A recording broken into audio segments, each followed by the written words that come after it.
بسم اللہ الرحمن الرحیم۔ السلام علیکم۔ حضرت خواجہ معین الدین چشتی رحمۃ اللہ علیہ کی پیدائش جنوبی ایران کے علاقہ سیستان یا سجستان میں 537 ہجری بمطابق 1142 عیسوی کو ہوئی۔ آپ کے والد ماجد کا نام خواجہ غیاث الدین حسن اور والدہ ماجدہ کا نام بی بی ماہ نور تھا۔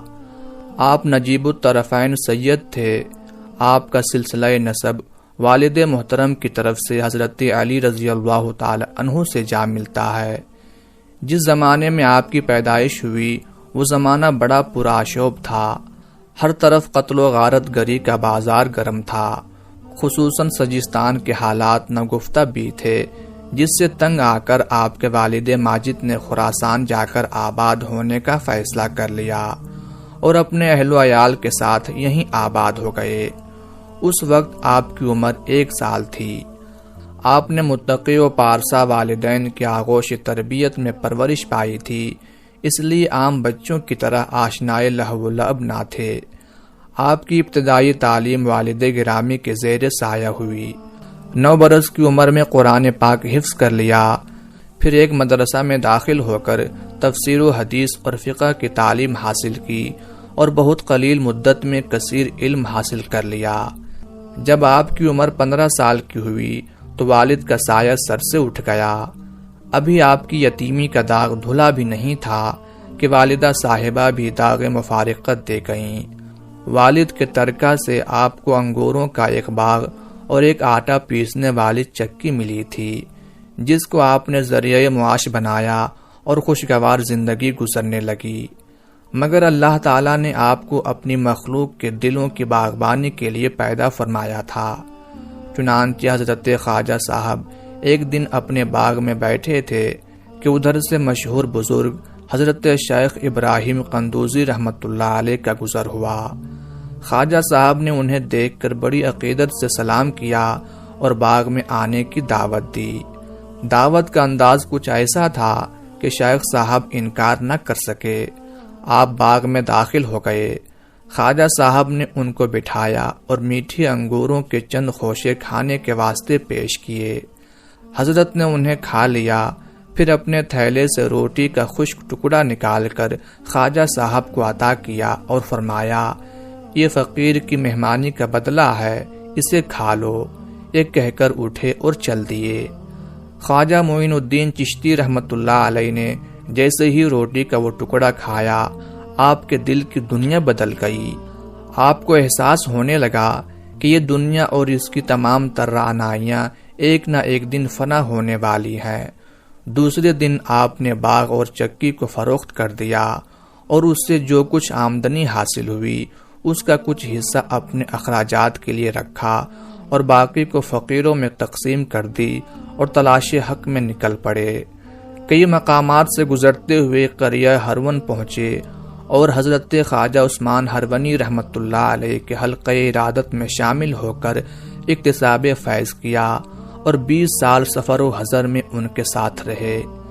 جب حضرت خواجہ غریب نواز رحمۃ اللہ علیہ اپنے پیر و مرشد حضرت خواجہ عثمان ہرونی رحمۃ اللہ علیہ سے فیوز و برکات حاصل کر کے اللہ تبارک و تعالیٰ کی عطا سے ولایت کے مرتبے پر فائز ہو گئے تو ان کی اجازت سے سفر پر روانہ ہو گئے۔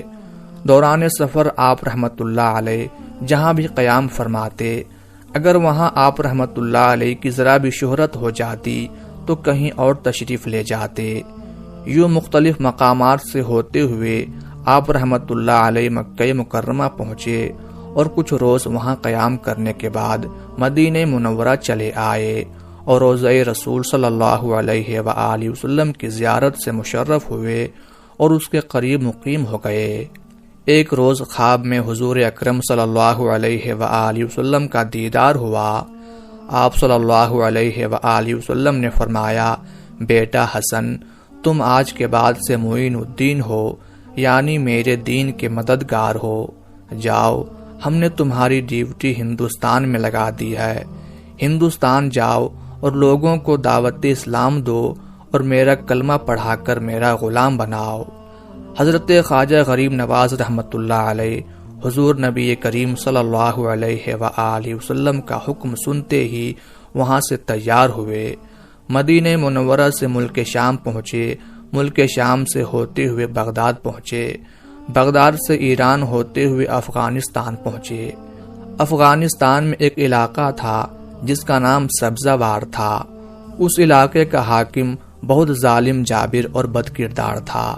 اس حاکم کا ایک بہت ہی خوبصورت قسم کا باغ جو کہ شہر کے کچھ فاصلے پر تھا، اس میں طرح طرح کے درخت لگے ہوئے تھے اور ان درختوں پر طرح طرح کے پھل بھی ہوتے تھے۔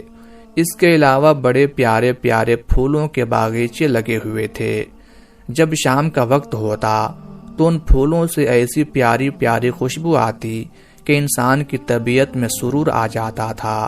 یہی وجہ تھی کہ ہر روز سبزہ وار کا حاکم شام کو اس باغ میں سیر و تفریح کے لیے آتا تھا اور اس کے تمام ملازمین، تمام خادمین باغ میں سے ہر اس آدمی کو نکال دیتے تھے جو بھی وہاں سیر و تفریح کی غرض سے آیا ہوتا۔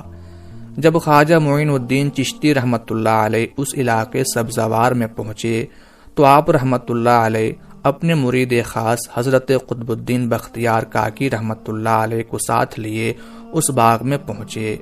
اس باغ میں ایک بہترین قسم کا حوض بنا ہوا تھا۔ آپ اسی حوض کے پاس تشریف لے گئے، اسی حوض سے وضو کیا اور 2 رکعت نماز نفل ادا فرمائے۔ نفل پڑھنے کے بعد اسی حوض کے کنارے مصلی بچھا کر بیٹھ گئے اور قرآن پاک کی تلاوت کرنی شروع کر دی، اور ادھر شام کا وقت ہو گیا۔ حاکم سبزہ وار آنے والا تھا، تمام لوگ باغ سے جا رہے تھے۔